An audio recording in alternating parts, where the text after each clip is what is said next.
A sentry's life was full of viciousness, and Tamani and Shar had both seen each other take extreme measures to protect their homeland, but always against an obvious threat. A violent attacker, a proven foe. Trolls were their enemy, had always been. Winter fairies were the rulers of Avalon, and though Yuki had deceived them, she'd never actually harmed them.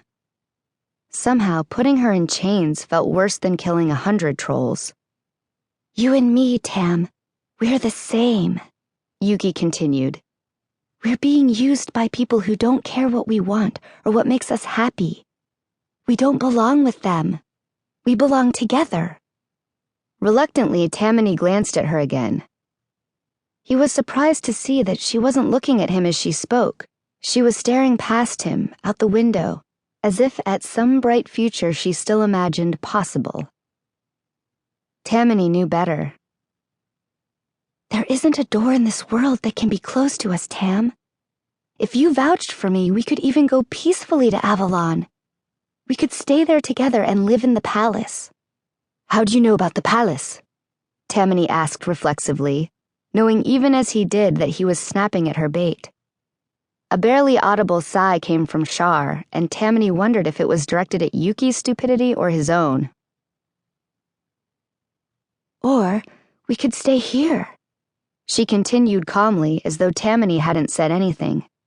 "Anywhere we wanted to go, anything we wanted to do, we could.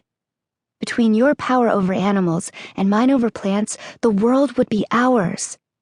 You know, the pairing of a spring and winter would work really well. Our talents complement each other perfectly." Tamani wondered if she understood just how right she was, or how little it tempted him. "I would have loved you forever," she whispered, bowing her head. Her dark, lustrous hair fell forward, veiling her face, and she sniffled quietly. Was she crying or stifling a laugh? Tamani started when a knock sounded at the door. Before he could take a step, Shar moved silently to the peephole. Knife in his fist, Tamani tensed, ready. Was it Clea? That's what everything was for. The circle, Yuki in cuffs, an elaborate trap to snare the scheming fall fairy who might be trying to kill them. And might not. If only they could know for sure. Until they did, Tamani had to assume they were a threat, a lethal one. But with a shimmer of a grimace, Shar pulled the door open and Laurel entered the room, Chelsea close behind. "Laurel," was all Tamani managed to say, his fingers falling from the knife.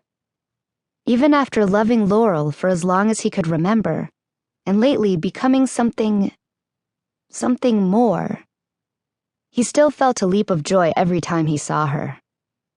She had changed out of her dark blue formal, the one she'd worn when he'd held her in his arms over a year ago at the Samhain festival, when he'd kissed her so passionately. It seemed far away. Laurel wasn't looking at him now. She only had eyes for Yuki.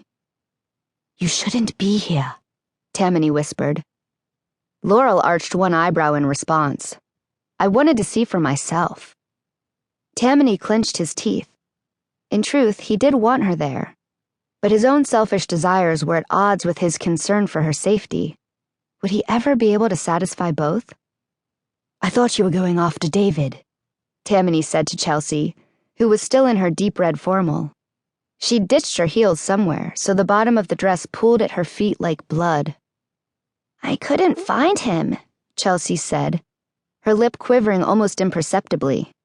She looked at Laurel, who was still studying their silent prisoner. "Yuki?" Laurel said tentatively. "Are you okay?" Yuki looked up, glaring at Laurel with steel and fury. "Do I look okay to you? I've been abducted. I'm handcuffed to a metal chair. How would you be?" The winter fairy's venomous tone seemed to hit Laurel like a breaking wave, and she took a step backward. "I came to check on you." Laurel glanced at Tamani, but Tamani wasn't sure what she wanted. Encouragement? Permission? He offered her a pained grimace and a tiny helpless shrug. Laurel turned back to Yuki.